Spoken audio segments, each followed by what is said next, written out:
ఢిల్లీలో కేంద్ర మంత్రి కిషన్ రెడ్డి మాట్లాడుతున్నారు. ఆ లైవ్ చూద్దాం. దురదృష్టం ఏంటంటే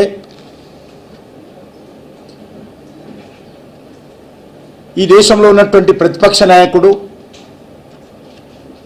లేక నిన్న తెలంగాణ ముఖ్యమంత్రి రేవంత్ రెడ్డి ఒక వితండవాదం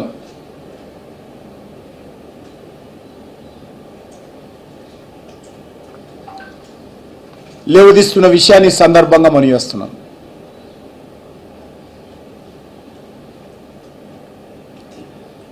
రాహుల్ గాంధీ అలా బావగారు రాబర్ట్ వాద్రా లేక రేవంత్ రెడ్డి ఈ ముగ్గురు రాళ్ళు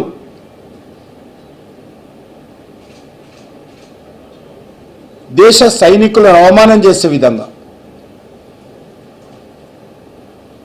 వాళ్ళు చేసినటువంటి పోరాటాలను తక్కువ చేసే విధంగా మాట్లాడుతున్నటువంటి విషయాన్ని ఈ సందర్భంగా మనవిస్తున్నాను. రాహుల్ గాంధీ అడగాల్సింది ఎన్ని రఫేల్ విమానాలు కూలిపోయినాయో కాదు, ఎంతమంది ఉగ్రవాదులు చనిపోయారో అడుగుంటే దేశ ప్రజలందరూ సంతోషపడేవారు. ఏ రకంగా మన సైనికులు పాకిస్తాన్ మీద విరుచుకపడ్డారో, వైమానిక దాడుల ద్వారా కావచ్చు, మనకున్నటువంటి ఆధునికమైనటువంటి టెక్నాలజీ ద్వారా కావచ్చు, మన మిజైల్స్ ద్వారా కావచ్చు, అడిగినుంటే సైనికులు కూడా సంతోషపడేవారు. మనం పాకిస్తాన్ ఎయిర్ బేస్లను మన సైనికులు భారతదేశంలో కూర్చొని ఏ రకంగా మిజైల్స్ ద్వారా అతలాకుతలం చేశారో రాహుల్ గాంధీ, రేవంత్ రెడ్డి, రాబర్ట్ వాద్రా అడిగినుంటే చాలా సంతోషపడేటువంటి వాళ్ళు. కానీ ఇవేమీ అడగకుండా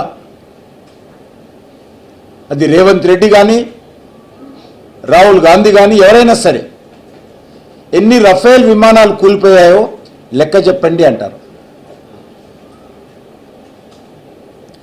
దేశ రక్షణకు సంబంధించినటువంటి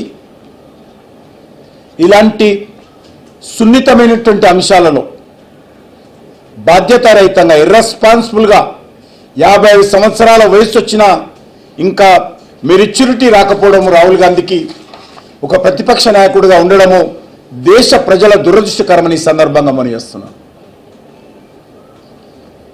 బడే మియా మాటలకు ఒత్తాసుగా చోటా మియా రేవంత్ రెడ్డి మాట్లాడము,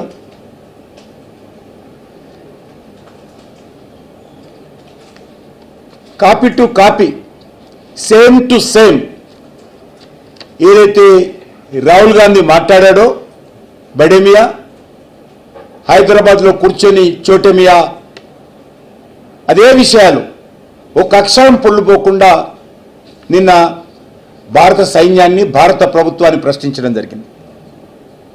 ఇలాంటి వాక్యాలతో మన దేశం యొక్క సైనికుల యొక్క శౌర్యము, ధైర్యము, పరాక్రమము, త్యాగము, సాహసాన్ని అనుమానించే విధంగా ఈ యొక్క నాయకుల వైఖరి ఉన్నది.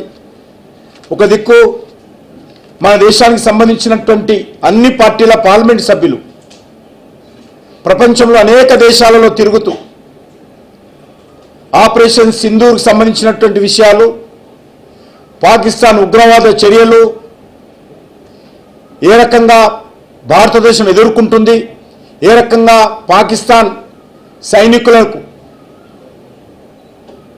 మరి ప్రోత్సహించి ఉగ్రవాదం ద్వారా భారతదేశం యొక్క సమగ్రత, సమైక్యత దెబ్బతీస్తుందో, ఏ రకంగా పాకిస్తాన్ ఏకాకి చేయాలో భారత ప్రభుత్వ ఆహ్వానం మేరకు రాజకీయాలన్నీ పక్కన పెట్టి మన పార్లమెంట్ సభ్యులు ప్రపంచాన్ని తిరుగుతూ ఉంటే ఢిల్లీలో కూర్చున్నటువంటి రాహుల్ గాంధీ, హైదరాబాద్ ఢిల్లీ పర్యటన చేస్తున్నటువంటి రేవంత్ రెడ్డి,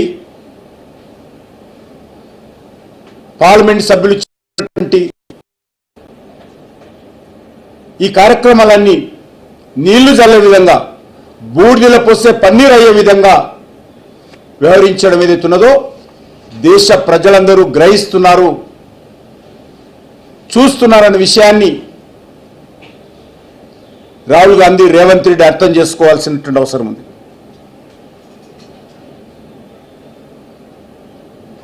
రేవంత్ రెడ్డి మన ఢిల్లీకి వచ్చి 3 రోజులు రాహుల్ గాంధీ దర్శనం కోసం ఆపసోపాలు పడి అవమానానికి గురై ఢిల్లీ తిరిగి వెళ్ళిపోయి రాహుల్ గాంధీ చేసినటువంటి అవే మాటలను ఆయన వెళ్ళవేస్తూ నిన్న తెలంగాణ గడ్డ నుంచి భారత సైనికులను అవమానించే విధంగా మాట్లాడము, తక్కువ చేసి చూపించడము దుర్మార్గమని సందర్భంగా మనం చేస్తాం.